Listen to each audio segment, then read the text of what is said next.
सुप्रभात बच्चों, आज हम पढ़ेंगे स्वर संधि के दूसरे नियम गुण स्वर संधि को। यह है स्वर संधि का दूसरा नियम या दूसरा भाग है और आइए देखते हैं इस स्वर संधि के बारे में। स्वर संधि का दूसरा भाग है गुण स्वर संधि, जिसका सूत्र है आद गुणः। इस संधि का जो सूत्र है उसका नाम है आद गुणः। आद गुणः को समझने के लिए अगर हम संस्कृत में एक संज्ञा सूत्र है उसको अगर समझ लें तो ज्यादा बेटर रहेगा। तो वो संज्ञा सूत्र क्या है? संज्ञा सूत्र है वो अदैंग गुणः। अदैंग गुणः क्या है? तो ये अत एंग गुणः। आपने महेश्वर सूत्रों में जो अच है उनके बारे में पढ़ा होगा। क्या पढ़ा होगा? आयुण, ऋलृक, एमोंग। ये सूत्र इससे अत अर्थात आ से लेकर ता यूं ही लगा हुआ है। आ को हम ए करते हैं एंग, और ये एंग तक जाएगा। माने अत को ए करते हैं, अत के बाद अगर ई आ जाए अत को ओ करते हैं और अत को अर करते हैं। रा इसमें लिखा नहीं है मगर है। अब इसको हम विस्तार से समझेंगे। तो आद गुणा कहां से बना? अदेंग गुणा। ये जो है ए, ओ और आ, ये तीन गुण संज्ञा हैं। गुण संज्ञा अर्थात आ का ए, आ का ओ और आ का अर हो जाएगा। ये तीन गुण संज्ञा सूत्र है इसमें। इन्हीं गुण संज्ञाओं को हमने पढ़ना है। तो आइए इसको देखते हैं हिंदी में समझ कर। नियम क्या है? यदि आ या आ के बाद ई आए तो ए हो जाएगा। उसी प्रकार उ या उ आए तो ओ हो जाएगा पुनश्च। री आए तो अर हो जाएगा। ये आपका गुण स्वर संधि का नियम है। अब इसको उदाहरण के द्वारा हम समझ लेते हैं। उदाहरण में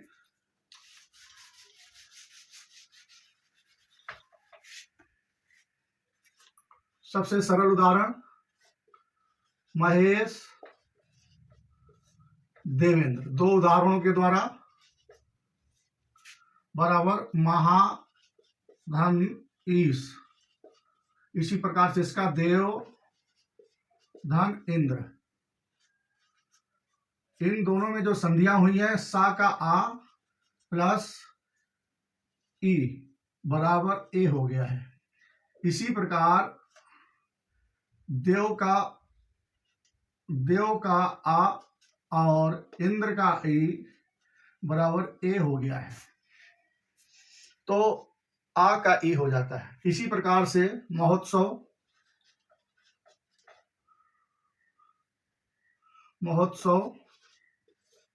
और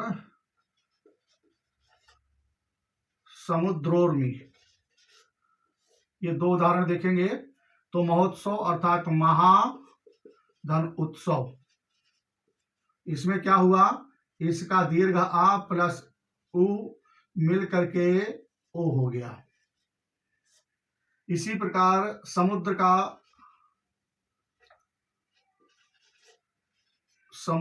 धन, उर्मी अर्थात इसका आ, धन, दीर्घ उ मिल करके ओ हो गए।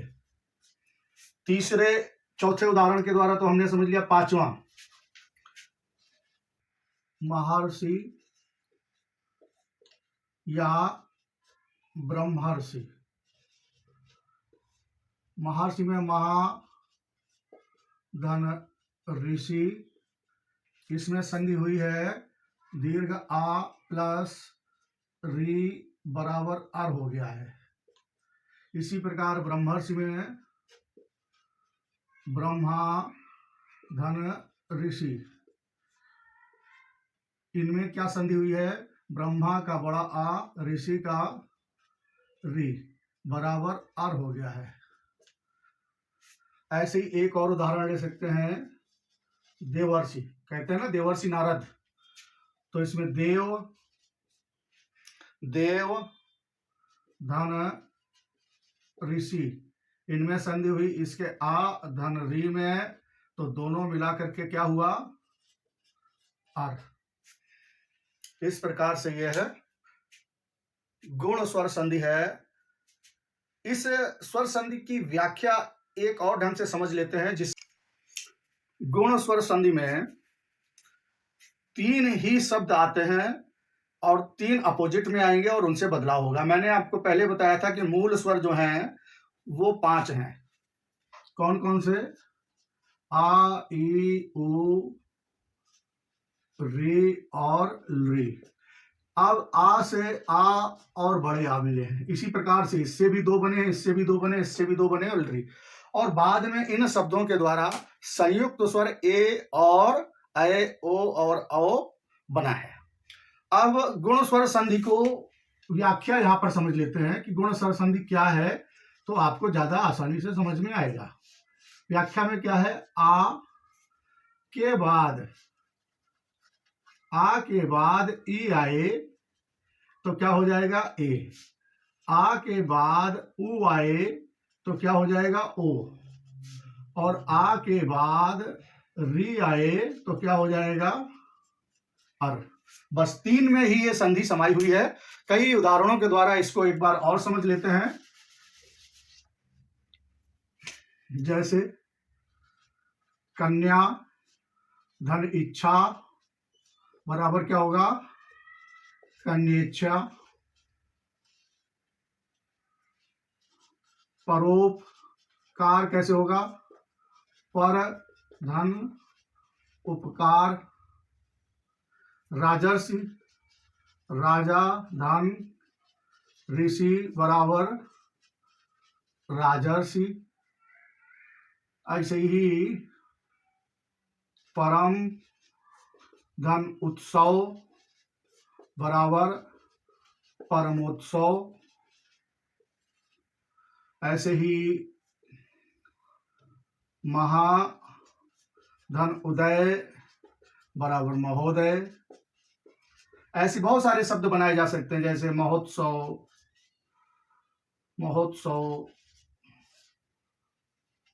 और परोपकार ऊपर हो गया, अच्छा नहीं हुआ, परोपकार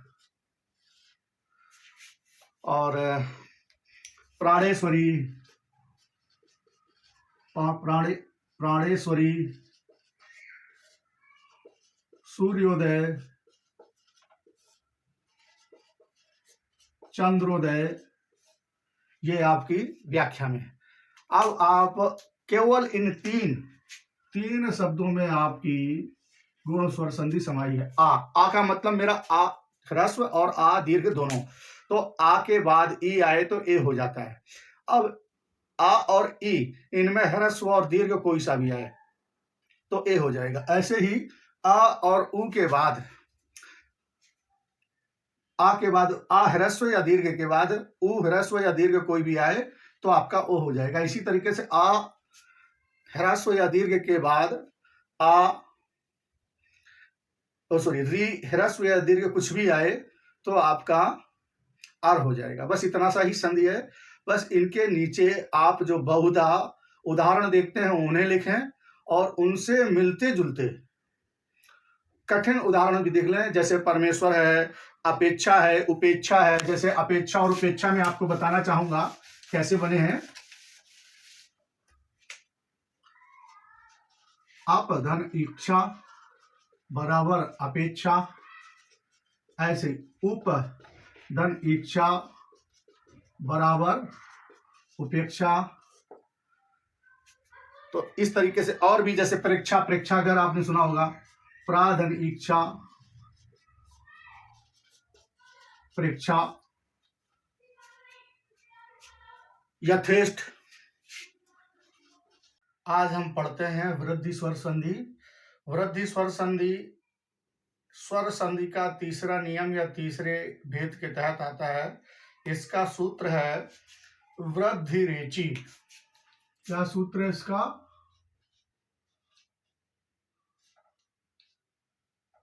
वृद्धि रेची।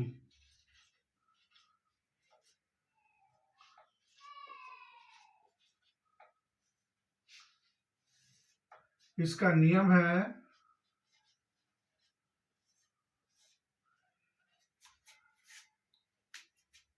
आ या आ के बाद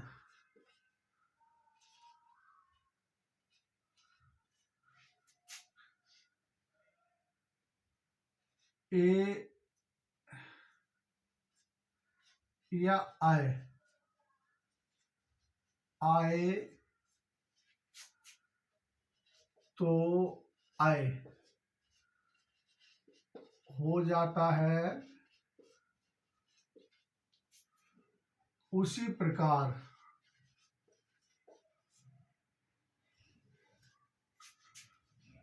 आ या आ के बाद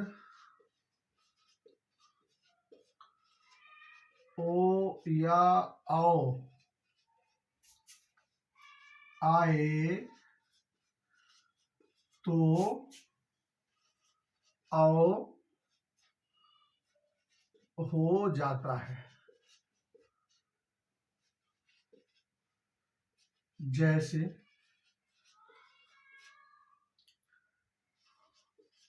मतैक्य, एक एक,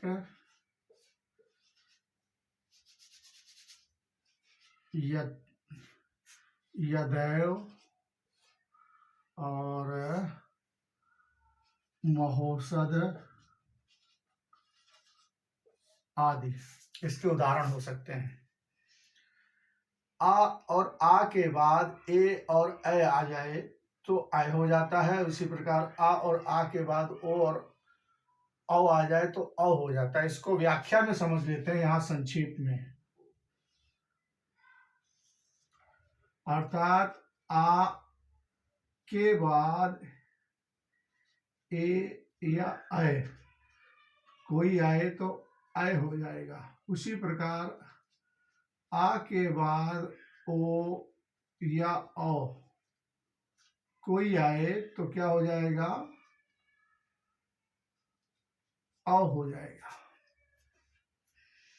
इसमें समझने वाली बात इतनी, इसका नाम है वृद्धि और इन दोनों में ये वृद्धि है और यही वृद्धि यहाँ पर जुड़ करके आगे आ जाता है। वृद्धि माने बड़ा। तो आ के बाद छोटे आ या बड़े आ के बाद ए आए कुछ भी आए वृद्धि वाला हो जाएगा। आ के बाद ओ औ कुछ भी आए वृद्धि वाला हो जाएगा। जैसे कि मैंने आपको मतय के कह कि यदैव और यथौषधि आदि के द्वारा, यथौषध, महोषध, ऐश्वर्य, मतैश्वर्य, राजैश्वर्य, तथैव आदि के द्वारा हम इसको बता सकते हैं। और भी दो तीन उदाहरण हैं, परम ओजस्वी, महोषध, मतैक्य, सदैव आदि, ये सब इसके उदाहरण हैं और जिसके द्वारा हम वृद्धि स्वर संधि को समझ सकते हैं। और आज वृद्धि स्वर संधि बहुत ही सरल है। केवल आ और आ माने दीर्घ ह्रस्व आ के बाद ए ए ओ औ आए, तो जो भी आएगा उसका दीर्घ वाला हो जाएगा, माने आए और औ हो जाएगा। इतना ही है सिंपल। जहां पर आपको आए और औ लिखा दिखाई दे, इसका मतलब वहां पर वृद्धि स्वर संधि है। अब बस आपको ये याद रखना कि यहाँ पर ए लगेगा या ऐ लगेगा, छोटा है आएगा या बड़ा आएगा, ये आपको अभ्यास से सीखना होगा। इन उदाहरणों के द्वारा मैंने आपको बताने की कोशिश की। जैसे मैं इसका बताता हूं, मत धन एक के, अब इसमें आय आ गया, जैसे एक धन एक, जैसे यदा धन एव, ऐसे महा धन औषधि। ठीक है, तो आगे जगह नहीं है इसलिए आप उसको समझ लेंगे कि मैंने वो सदी लिखा हुआ है। इस प्रकार से ये आपका वृद्धि स्वर संधि है। आज यहीं कक्षा समाप्त करते हैं। धन्यवाद।